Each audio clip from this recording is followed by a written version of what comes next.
नमस्कार welcome to Odisha job informer 2.0 तो आसीगला IOCL company तरफ आपण आउ एक नियुक्तिर सुजोग आपण minimum 10th ITI diploma +2 graduation करथिले आपण आवेदन करि परिबे। एहितिर आपण कोनोसी भी परीक्षा हेबो नाही, आपण सीधा भर्ती रहिबो। टोटाल पोस्ट आपण 17+ पोस्ट अच्छी। आपण मिनिमम एज 18 वर्ष मैक्सिमम एज 24 वर्ष होते आवेदन करि परिबे। तो आपण एही वीडियो को शेष पर्यंत देखंतु।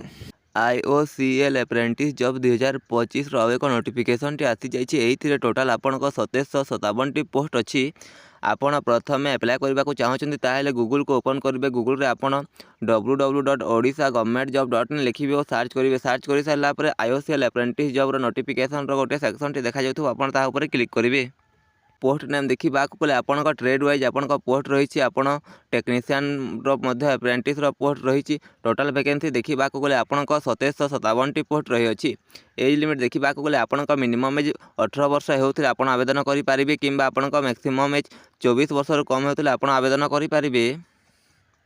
एज रिलैक्सेशन दि गवर्नमेंट रूल हिसाब से आपड़ जब एसटी कि एससी होते हैं आपको 5 वर्षर एज रिलैक्सेशन दिज्व। ओबीसी होते आपको 3 वर्षर एज रिलैक्सेशन दिज्व।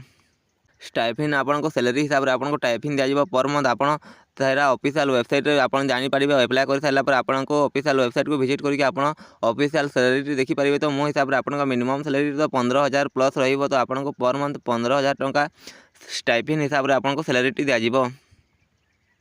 क्वालिफिकेशन देखा गले आप बीएससी डिप्लोमा कि आईटीआई करेंगे जेकोसी ट्रेड्रे ताहले आप आवेदन करेंगे। +2 पास कर आवेदन करेंगे। बीकॉम बीए करते आप आवेदन करेंगे। सिलेक्शन प्रोसेस देखा गले आपको कौन भी एग्जाम हेबो ना। आपको मार्क बेसिस रे सर्टलिस्टिंग कर आपको डॉक्यूमेंट वेरिफिकेशन हम आप selection T Piper. Job location T देखा गले आपको एक्रॉस इंडिया रे रहिबो। तो आप भारतर जेकोसी राज्य रही आप आवेदन करेंगे। आपको निज पाख जिला निज राज्य में आपको पोस्टिंग टी रहिबो। लास्ट डेट देखा गले आपको 18 डिसेम्बर 2025 लास्ट डेट रही। तो आप 18 डिसेम्बर 2025 आगु ऑनलाइन कि ऑफलाइन माध्यम आवेदन करेंगे। Indian oil apprentice job vacancy 2025-26 vacancy post wise आपको वैकेंसी देखा गले आईओसीएल रिफाइनरी डिविजन में आपको टोटाल वैकेंसी केते अच्छी। आप लिंक पर क्लिक करके जॉब डिटेल गुड़ी देखिपारे। तो गुवाहाटी रिफाइनरी रे आपको 82 पोस्ट अच्छी। बाराउनी रिफाइनरी रे आपको 313 पोस्ट अच्छी।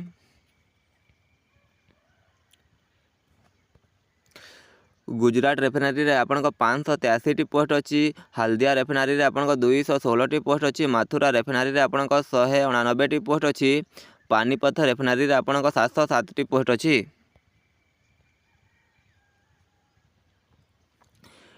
डिगबय रिफाइनरी आपको 112 पोस्ट अच्छी।